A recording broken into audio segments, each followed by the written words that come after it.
Hi, folks. Welcome to the Prepared Homestead. This is Travis. Thank you all for stopping by to watch. Well, I guess you could say that this video is keeping you updated on the march to war, big war.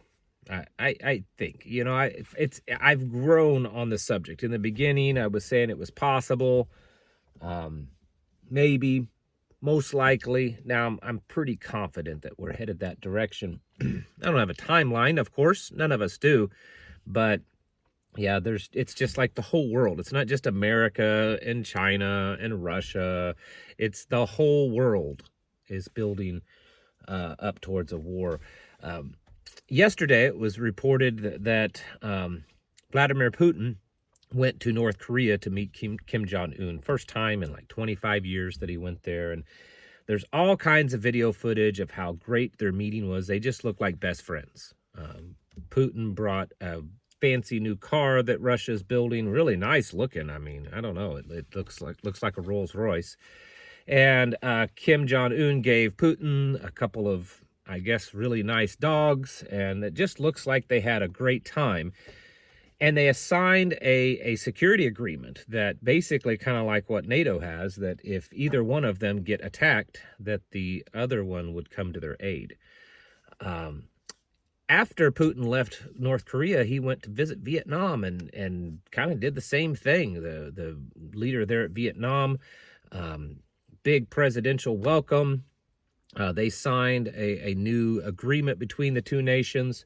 And so it does appear that Russia and China too, because you remember that China has repeatedly over the last few years reiterated of their close ties and their close relationship with Russia.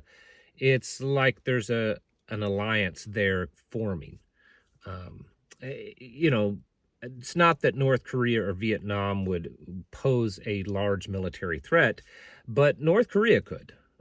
I've said for years, even before I ever started making videos, I said I personally believe that North Korea is the greatest unknown threat that America has.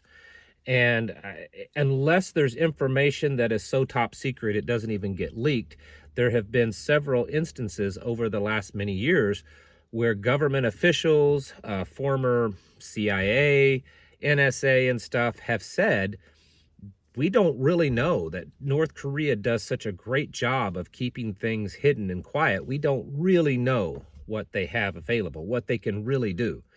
And that right there is dangerous. And I've also said it that North Korea, that they're different than everyone else that would oppose us. Other nations that would oppose us, they have various reasons so that they can, have land, they can control seaways, they can, their currency may be dominant, they can control trade, all these different reasons that maybe China or Russia or Iran or any of these nations might oppose us. North Korea does it because they absolutely hate us, and they teach that to their people. They teach just pure hatred to Americans. They for no other reason. They just hate us. There's reasons why, but that's the only reason that they would really want to attack us or to do anything to us. And I'm not saying that they would pose a great threat to us here at the homeland, but there's many targets in that area that they could hit. And they could also supply a lot of weapons. So that's happening.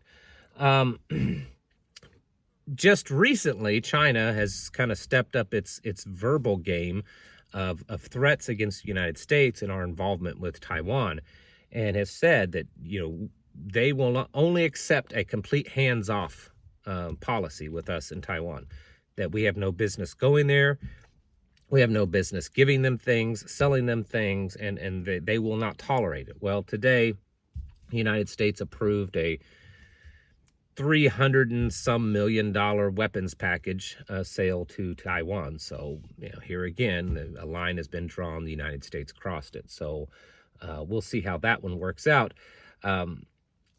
There's so much going on that's just kind of building towards war. I talked about this morning of how Israel is on the verge of going into Lebanon. And there's just a general sentiment.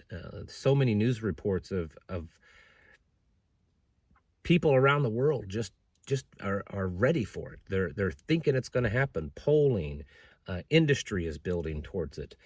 Everything shows that war is probably upon us. The military-industrial complex is loving it, and they're building and building. The United States announced today. This one I think is a big indicator that all weapons sales that have been agreed upon of Patriot missile systems around the world are basically being canceled, and all of those weapon systems that have been built for other nations that have ordered them are now going to be sent to Ukraine. And basically from here into the whenever the time is in the future, all Patriot missile systems that are being made that were meant for other nations are all going to Ukraine. So there's a big buildup there, because they know something's about to happen. They know that that's going to be the main front in World War III. I don't know, but there's clearly the whole world is gearing up for war. And with this recent selective service changes, now it's not gone into effect. It hasn't been signed into law that I'm aware of, but I think there's a pretty good chance of it, because both the House and the Senate has bills that they got to be worked out, but both of them increase what selective service is, basically kind of laying the groundwork for a big draft. What are we going to do about this, folks? Well, of course there's nothing we can do about it. This is all pre-planned, I'm sure. This is the path that's been set aside, I would say, for a long time. And with the upcoming election, the possibility of war starting before that time, I'd say, is pretty good, and definitely before any kind of inauguration next year. We have to be ready for this kind of stuff.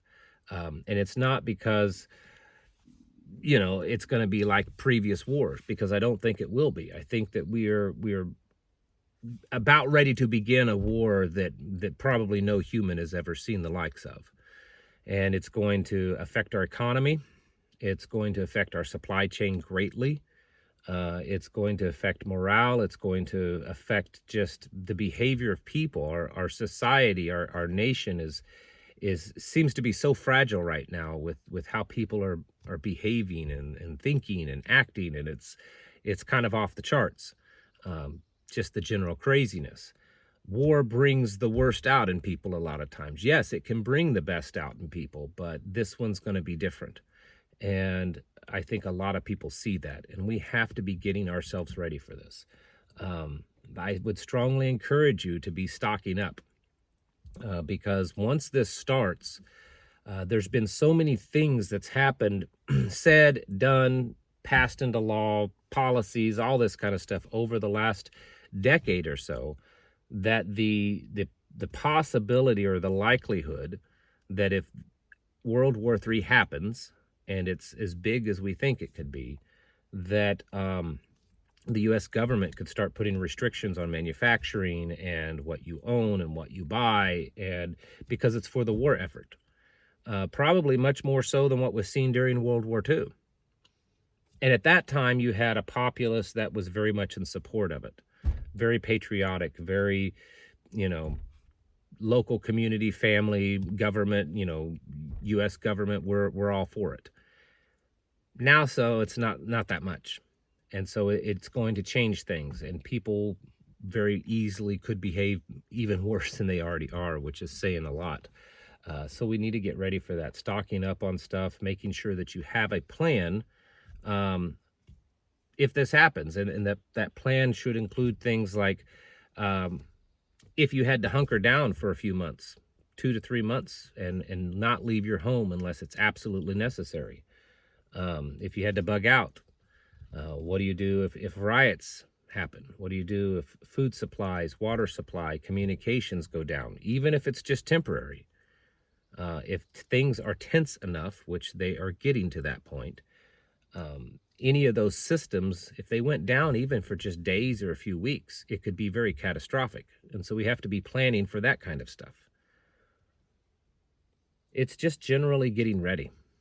It really is, because there's so many factors going on all over this planet that all point to the same direction, and that is that the world is gearing up for a big war. And I get it. It's still possible that that war could be averted. But at this point right now, who's trying to do that? Who's trying to where's the person calling for peace? Where's the individual or group of people that are trying to stop this? I don't see it anywhere. Not with the US government, not with Russia, not with China, not with anyone. China talks like they want to, avoid a war, but yet their actions don't show that. There's no one out there trying to stop what's happening. And so that factor right there tells me that that's the direction that we're headed. And we have to get ready for it. We need to be getting our houses in order, folks, and preparing ourselves mentally, physically, and spiritually. Thanks for watching, and I'll catch you in the next video.